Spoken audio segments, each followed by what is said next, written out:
Wenn ihr eines Tages aufwacht und richtig Lust habt, euch und euer Auto einzusauen, dann ist das der richtige Tag, um die Dichtungen des Ölfiltergehäuses zu wechseln. Nach 10 Jahren sind diese meistens porös und machen sich dadurch bemerkbar, dass an der Ansaugseite des Motors überall Öl heruntersifft. Als allererstes schraubt man die Ölfilterkappe ab, sodass das Öl im Gehäuse ablaufen kann.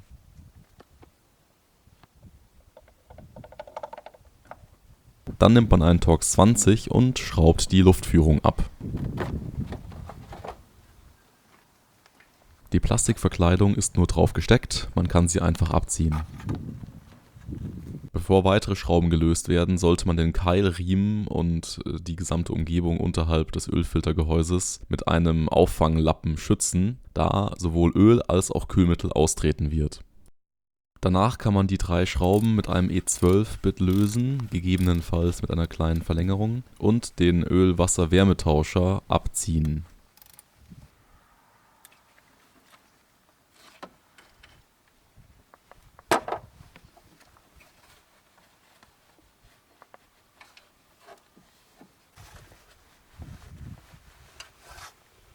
Nachdem die Dichtfläche gereinigt worden ist, kann man die alte Dichtung entfernen und die neue einsetzen. Vor dem Einsetzen sollte man die Dichtung ein bisschen mit Öl benetzen.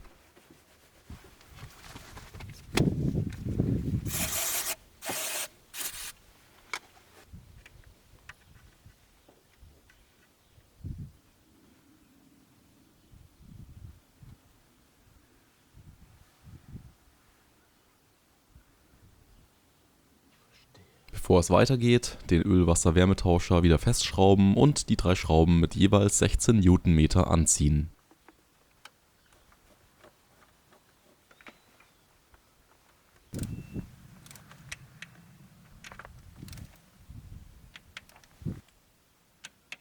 Wer sich jetzt gefreut hat, dass die Sache erledigt ist, liegt leider falsch. Es gibt noch eine zweite Dichtung, die meistens in einem schlimmeren Zustand ist. Um diese Dichtung zu erreichen, müssen wir zunächst den Luftfilterkasten abbauen und dazu müssen wir den Luftmassenmesser abstecken. Dann löst man mit einer Zehnernuss die beiden Schrauben des Luftfilterkastens und zieht ihn heraus. Bevor man startet, sollte man aus dem Ölbehälter noch das restliche Öl heraustupfen. Alle Schrauben sind Außentorx der Größe 10. Alle Schrauben erfordern außerdem relativ viel Kraft, um sie zu lösen. Die obere kann man mit einem E10-Bit lösen. Für die zweite sollte man den Öldruckschalter ausstecken und kann dann mit einem E10-Bit, einem Gelenk und einer langen Verlängerung ansetzen, die Verlängerung hinter dem Ölfilter vorbeiführen und die Schraube somit lösen. Wenn die Schraube gelöst ist, ist etwas Fingerspitzengefühl gefragt, um sie herauszubekommen, ohne dass sie in den Tiefen des Motorraumes verschwindet.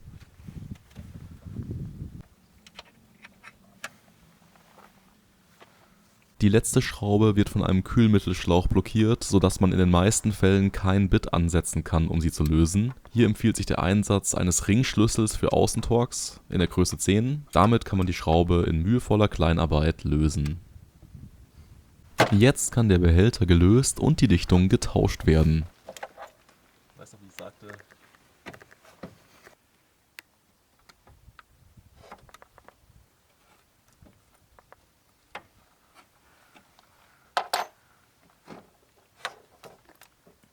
Okay, die war schlecht.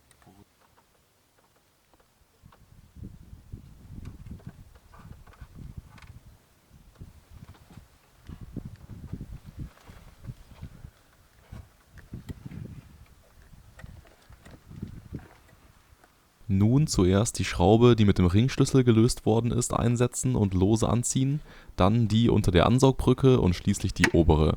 Zum Schluss alle 3 Schrauben mit 22 Newtonmeter anziehen. So, das war's auch schon. Jetzt muss man nur alle Sensoren, also Öldruckschalter und Luftmassenmesser, wieder anstecken und den Ansaugtrakt wieder anbauen. Nicht vergessen natürlich die Ölfilterkappe wieder festzuschrauben und mit 25 Newtonmeter festzuziehen.